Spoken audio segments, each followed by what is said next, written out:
का ये पावन पुलिन और इस प्रिय बिजनौरा गांव की ये पुण्य धरती, मंचासीन समस्त संत भगवत अतिथिगण, मेरे समस्त इस ग्राम के निवासी कार्यकर्तागण, आप सबके मध्य में बड़ा आनंद आ रहा है। और गांव तो गांव होता है सब, चाहे उत्तराखंड का हो चाहे उत्तर प्रदेश हो, क्योंकि उत्तराखंड भी उत्तर प्रदेश का ही अंग है, तो इसमें कोई भी भिन्नता नहीं। ऐसा प्रतीत होता है जैसे हम अपने ही गांव में आ रहे। बोल भवानी शंकर भगवान की। आज इस विराट हिंदू सम्मेलन में सबसे बड़ी प्रसन्नता की बात तो यही है कि हिंदुओं के सम्मेलन हो रहे हैं और विराट हो रहे हैं। तो मैं आपसे निवेदन करूं, ये बिल्कुल भी मत सोचना कि श्रोता कम हो तो वक्तव्य ही ना हो। ये बिल्कुल मत सोचना कि श्रोता न आए तो वक्तव्य न दिया जाए। नहीं, सम्मेलन होने ही चाहिए। चाहे 2 आदमी बैठे, चाहे 10 आदमी बैठे, चाहे 100 आदमी बैठे, ये कोई शताब्दी महोत्सव में नहीं, प्रति सप्ताह, प्रति पक्ष, प्रति मास, प्रति षण्मास और प्रति वर्ष इन आयोजनों को करने की बड़ी अत्यंत आवश्यकता है।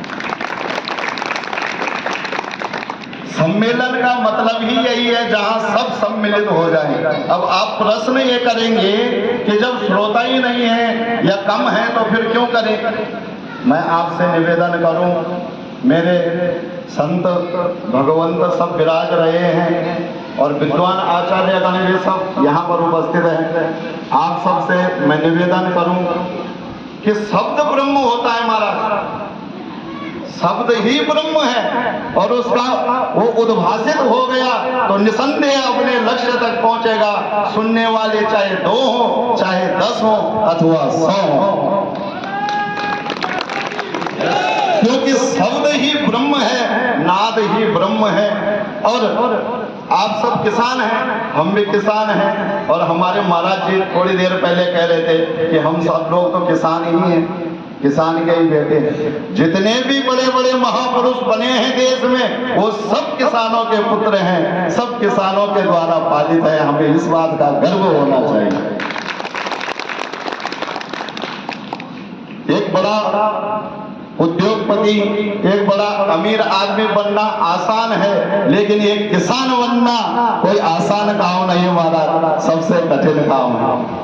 आप सब जानते हैं, आप आलू की फसल लगाने के लिए एक छोटा सा टुकड़ा बोते हैं, गन्ने की फसल लगाने के लिए एक छोटा सा टुकड़ा बोते हैं, और जब वो फलित होता है तो विशाल रूप में होता है। उसी प्रकार यद्यपि सम्मेलन का स्वरूप भले ही छोटा हो, 2 ही व्यक्ति आपस में बैठकर चर्चा करें, लेकिन वो जब फलित होगा, जब उसका फल मिलेगा तो अनंत मिलेगा, अगणित मिलेगा, असंख्य मिलेगा।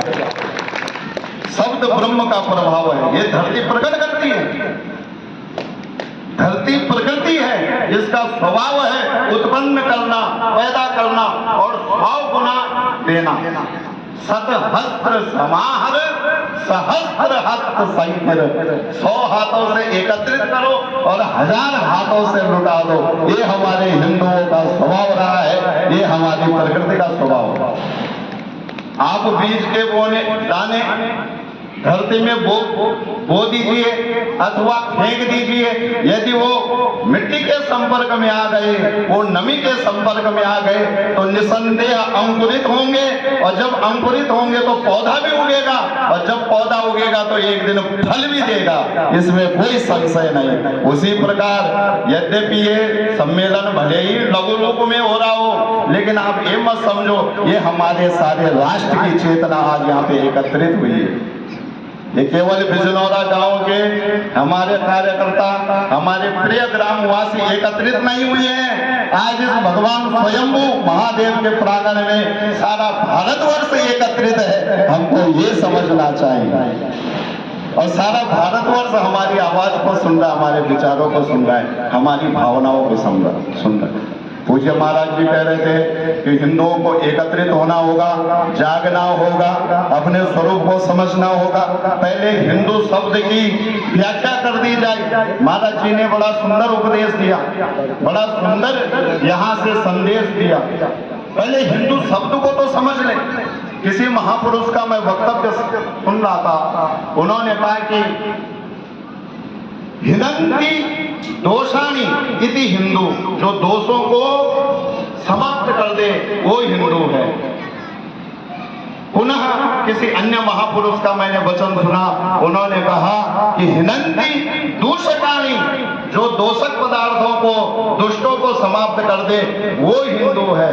और मैं आज श्री दुर्गा सप्तशती का पाठ कर रहा था तो मुझे एक बड़ी सुंदर पंक्ति दिखाई दी महाराज, और वो पंक्ति थी कि हिनंती दैत्य तेजांसी स्वने ना पूजे या जगत, जो दैत्यों के तेज का हरण कर देता है वो हिंदू है, जो असुरों का संहार करता है वो हिंदू है, जिसके विचार मात्र से दुष्टों का दमन हो जाए वो हिंदू है। हिंदू कभी अत्याचारी नहीं होता, वो सबके लिए संभाव, सर्वधर्म संभाव। हमारा किसी से कोई बैर नहीं है, हम मानव मात्र के पुजारी हैं, मानवता के पुजारी हैं। हम कोई बटे हुए नहीं हैं, हम सब एक पिता के संतान हैं, हम सब एक हैं, एक राष्ट्र के बालक हैं। इसलिए किसी को भी मन में ऐसी दुर्भावना नहीं रखनी चाहिए कि महाराज हमारा हिंदू बटा है और इस प्रकार की ये बातें सब व्यर्थ हैं, क्योंकि ये अविद्या है और अविद्या कभी कल्याण नहीं करती, हमेशा विद्या ही कल्याण करती है। आप सब बड़े प्रेम से एकत्रित हुए हैं और बड़ा आनंद आ रहा है सुनाने में। अब हमारा तो स्वभाव ही है ये महाराज के 3 घंटे के बाद तो हमारा गला गर्म ही होता है, तो कथावाचक होने के नाते हमें तो बहुत लंबा समय लेने की आदत है, पर इस पवित्र सम्मेलन की व्यवस्था देखते हुए हमें समय के साथ चलना चाहिए।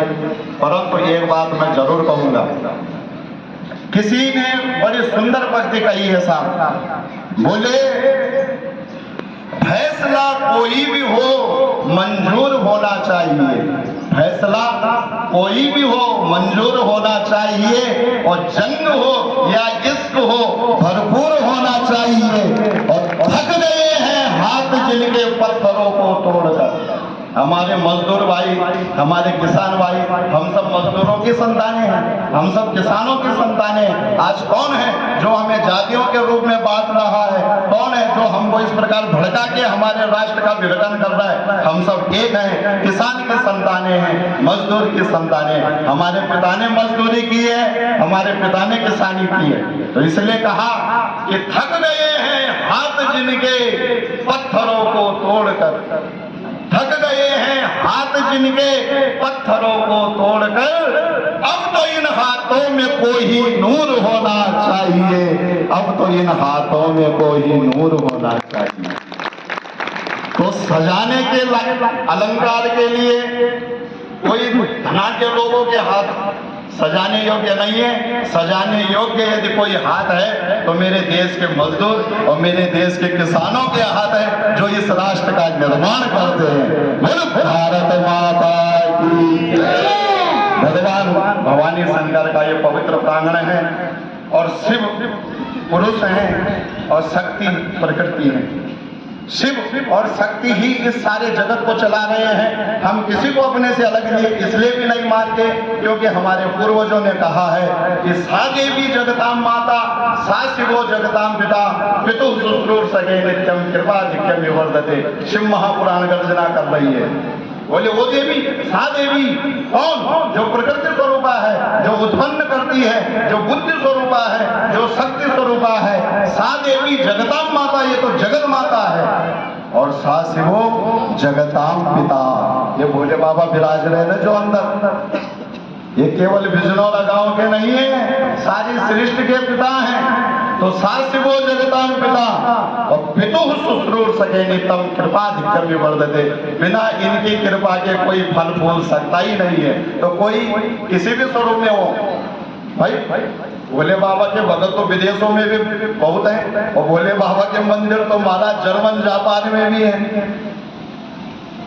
तो एक भोले बाबा ही ऐसे देवता हैं जिनको देवों ने पूजा तो पूजा, जिनको ऋषियों ने पूजा तो पूजा, पर असुर भी जिनकी साधना करते, असुर भी जिनको पूजते हैं और वो सबको अपनी संतान के स्वरूप में मानते हैं। ऐसे हमारे भोलेनाथ हैं और ऐसी जगदम्बा, ऐसे भोलेनाथ के हम संतानें हैं। हम कभी नहीं बटेंगे, हम एक थे, एक हैं और एक ही रहेंगे।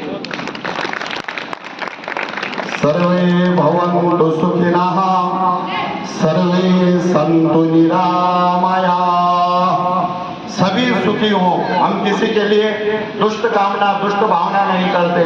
और सर्वे सन्तु निरामया, सभी निरोग हो, आनंदित हो, प्रसन्न हो। सर्वे भद्राणि पश्यन्तु, सबकी दृष्टि सद्भावना युक्त हो। मा कश्चित् दुःख भाग भवेत्, किसी को कोई दुख न हो, कोई कष्ट न हो, ऐसी हम सबकी कामना है। तो इसलिए आप ये मत समझना कि हरिद्वार से आया था वो लाल कपड़े वाला,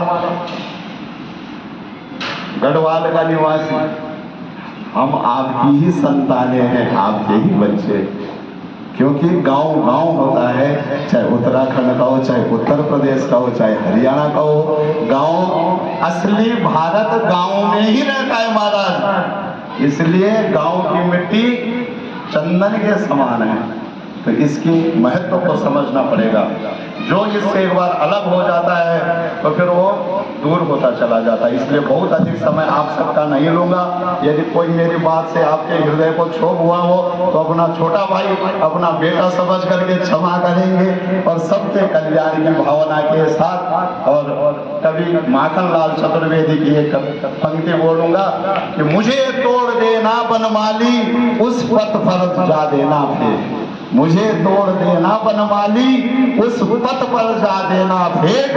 मातृभूमि में शीश नवाने जहां गए हो वीर अनेक, मातृभूमि में शीश नवाने जहां गए हो वीर अनेक।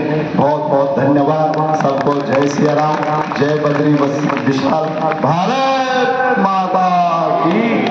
सर्वेभ्यो नमो नमः।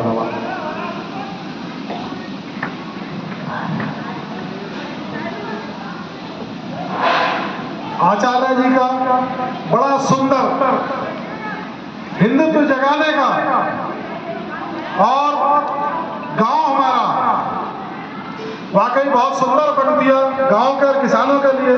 गांव और किसान, अगर जिस दिन गांव और गांव का किसान अगर जाग जाएगा तो वो दिन दूर नहीं जब हमारा देश एक हिंदू राष्ट्र कहलाएगा।